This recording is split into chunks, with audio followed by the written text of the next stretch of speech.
I know you well, I know your smell. I've been addicted to you. Goodbye, my lover. Goodbye, my friend. You have been the one. You have been the one for me. Hey y'all, welcome to the channel. So today we will be talking about the fragrances that are about to leave my collection, the ones that are gonna walk the plank. It's a declutter, y'all. So if that interests you, please keep watching.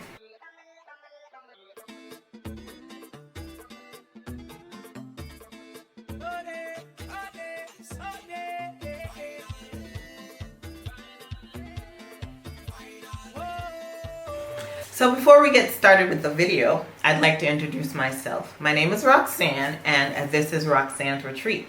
If this is your first time joining me, welcome, thank you. And if you've been here before and you decided to come back, big up your whole self. I truly, truly appreciate the continued support of my channel. Okay, as always, before we get into the nitty-gritty of things, let's talk about my lip. So on my lip today, just wearing a little bit of gloss, and the gloss that I chose is a butter gloss from NYX, and this one is called A Bit of Honey. So it's, yeah, just what it is. It's like a nudish kind of gloss. It's not too sticky at all.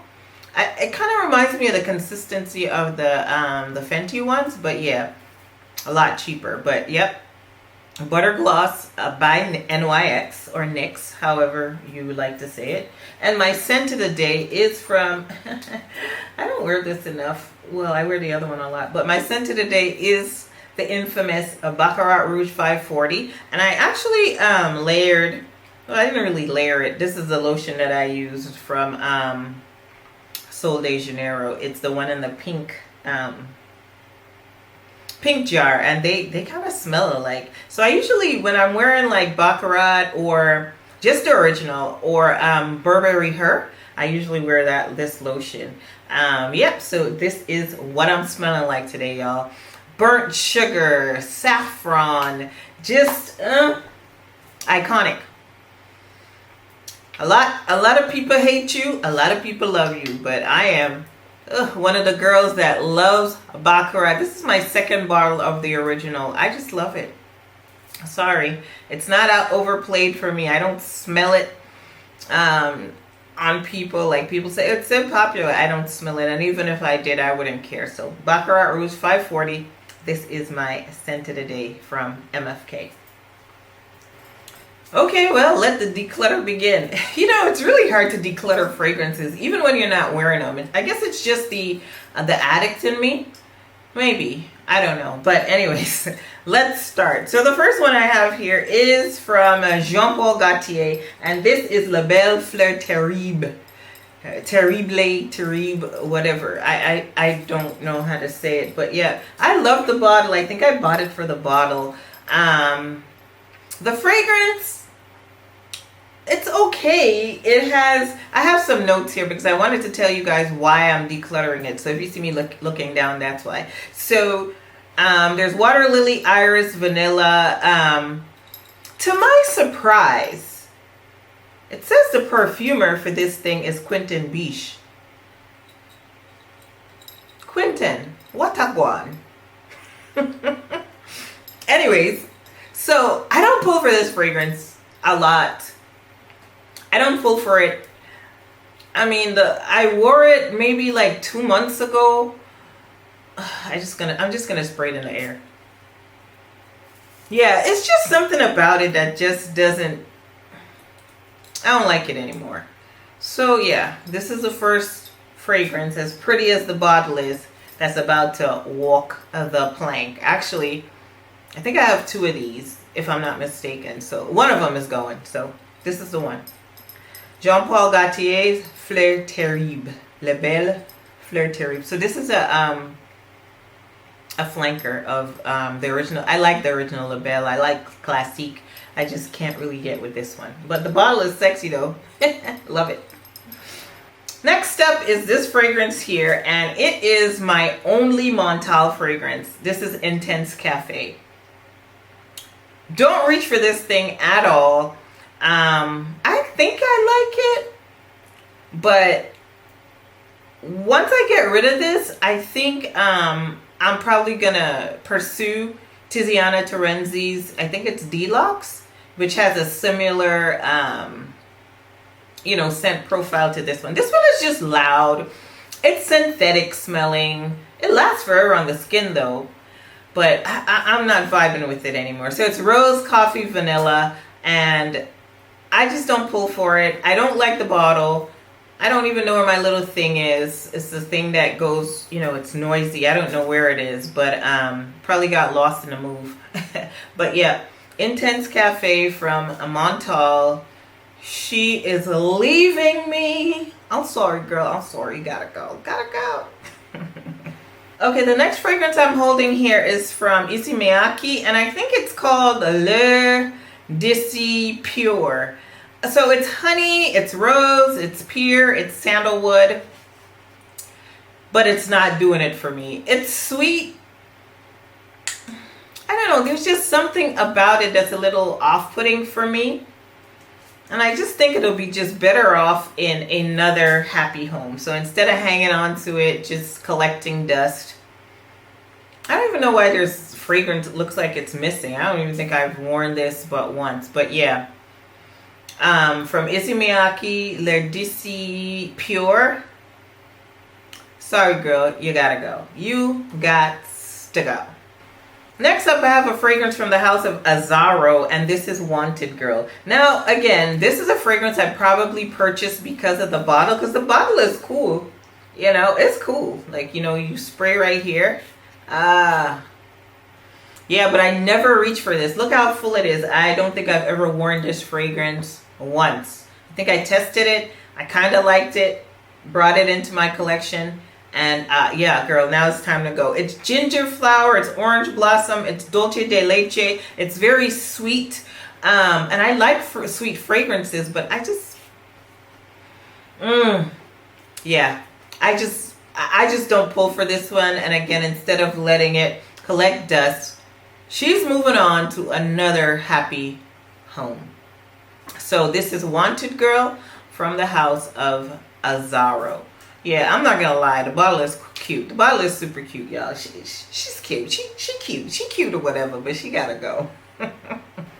Okay, so next fragrance I have here is from the house of Lalique, and this one is called Soleil. Now, this is another fragrance.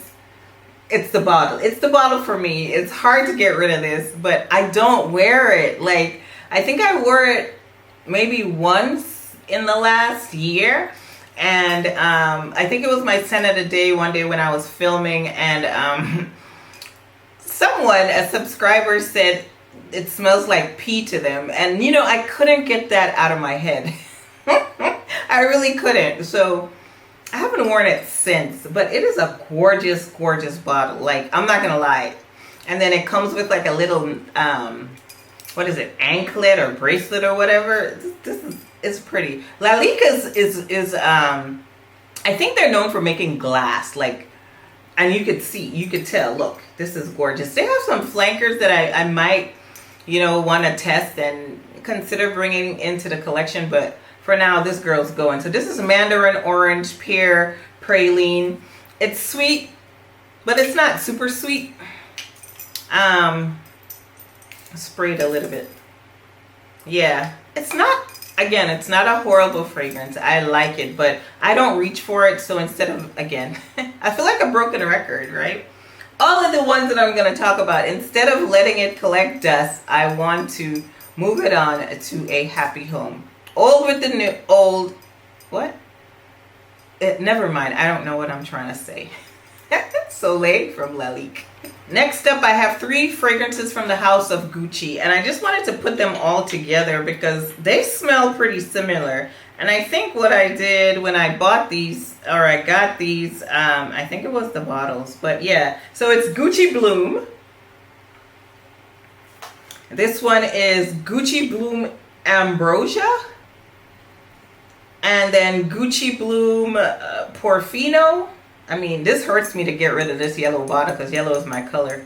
But yeah, so all of these three fragrances, I don't pull for them at all. I think that they're very tuberose heavy and they're heady. I think that I have other tuberose fragrances in my collection that are a little bit more smooth and that I enjoy more. So again, it's time for these guys to go. So this is the Gucci's in the square bottles, the Gucci Bloom, the original, and then a couple of the flankers. So yeah. Sorry guys, you gotta go. You gotta go. Sorry, there are other people that are gonna find a better use for you than me. All right, next up is another fragrance that, again, I think I buy a lot of fragrances for the bottle. Yeah, so this one is from the house of Joe Malone, and this is a Red Roses cologne, and this is in the limited edition bottle, limited edition packaging. It's not a horrible fragrance at all. It's just like a straight rose fragrance, and yeah, I don't really, again, I must have worn this maybe one time. The longevity, it just didn't perform on my skin. I also have the lotion, which I'm going to keep around. I can put the lotion on, but the fragrance itself, it's just time to go. Like I said, it's straight rose. There's Bulgarian rose, Turkish rose, May rose, Damask rose, French rose.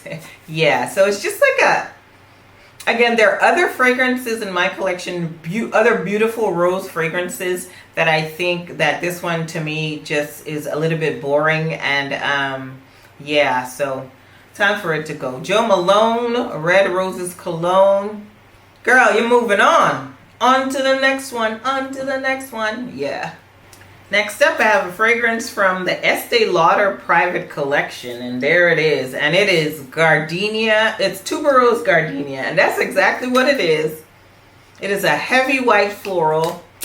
It's a little mature. It's super mature. I don't know what got into me, why I decided to add this one to my collection. I don't think I've ever worn it, because every time I consider wearing it, I spray it and I'm like, Lord, what was I thinking? Like, it could be headache inducing. It's just, yeah, it's just not for me.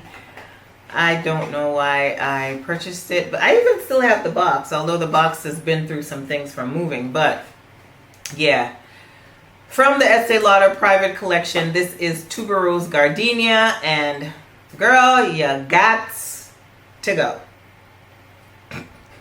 Okay, the next fragrance I have here is from the house of Mugler, and this is Angel Muse. Yes, I was definitely influenced by somebody, and I can't remember whom.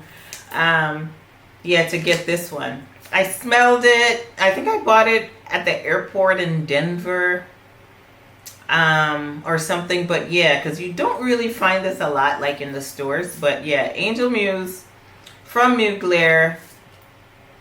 I wanted like the chocolate I wanted my skin to pull out the chocolate some more on this, but I was just getting just pure patchouli, and I'm just not vibing with it. So again, it's just time for it to go. I don't like the fact that the bottle doesn't stand up. I'm not gonna lie. It's really tricky for somebody with a collection to have this bottle that lays down. You don't know where to put it. So yeah, that is part of the reason. I just wish the chocolate was just pulling more on my skin. So again, Angel Muse from the house of Mugler. Toodles, sweetheart. Toodles. Next up is a fragrance from the house of Bond No. 9, and it is my girl, Chinatown. Yep, I'm getting rid of Chinatown. I mean, I really haven't worn this fragrance a lot. I think the juice is all the way up here. But again, it's one of those fragrances that, again, it's not for everybody. I like it, but there are some other white floral fragrances that I find more enjoyable than Chinatown. So yeah, it looks pretty, it's a pretty bottle. It looks nice in the collection, but I don't pull for it nearly as much. Again, I've probably worn it once in the last year, maybe once or twice, and I didn't enjoy it as much as I thought I would. So China, girl, you're going to town. Walking the plank. Chinatown from Bond No. 9, New York. Okay, so last but not least is a fragrance from the house of Oud. Yeah, I really tussled with that, with the thought of decluttering a fragrance from the house of Oud because I love those bottles so much. But the other day I sprayed this fragrance and I literally needed to scrub it off of my skin because I just couldn't vibe with it anymore. And this is House of Oud's What About Pop. So on my fragrance journey, I am learning that I am not a true fan of literal gourmands. So for example, House of Oud's What About Pop is basically caramel popcorn. So you're smelling like, like Cracker Jacks, or just, you're smelling like that because there's caramel, there's popcorn, those are the notes. And I guess I'm just not a literal gourmand girl. Kind of like a favorite, that one that people love, Italica from Xerjoff. I can't get with Italica. I just don't want to smell like that, and it just makes my stomach kind of churn a little bit. I think some of the notes that bother me are like the lactonic notes. Sometimes depending, like this fragrance has whipped cream in it, so mixed with the popcorn and the caramel. I love me some caramel popcorn, don't get it twisted, I love it, but I just don't want to smell like it. So this fragrance, I probably worn it maybe once. It's basically full. And the other day when I was going through my collection looking at things, I sprayed it and I just couldn't get with it. And I said, you know what? Bite the bullet, declutter the fragrance. As much as I love the bottle, it makes no sense hanging on to it. I know a lot of people love this fragrance. Like, I was super influenced by looking at some of my favorite YouTubers. Hence, this ended up in my collection. But I cannot. The gal cannot vibe with this one. So, what about pop, girl? You just not popping for me. And it's time for you to walk the plank. Sorry. Bottle is gorgeous though. Y'all, we can't lie. It's gorgeous. I don't know if it's coming through too much on camera, but it's like gold and white. The House of Oud bottles are everything. But this one gotta go. Just got to go. Sorry. So yeah, guys, that brings us to the end of the video. I hope you enjoyed it. It's kind of sad to let go. It's kind of like abandoning your children or something. That's how I'm feeling doing like a declutter. It's not something that I enjoy doing because I'm definitely a collector. I am a collector of fragrances, but these ones that we talked about today, they are just in here collecting nothing but dust. So I decided to, you know, move them on. So again, thanks for watching. If you enjoyed the video, please give it a thumbs up. If you're not already subscribed, please consider subscribing. If you're already subscribed, please make sure that your notification bell is turned on. And yeah, follow your girl on Instagram. We're going to pop the handle somewhere up here. Again, thank you so much for joining in, and see you in the next one. Bye-bye.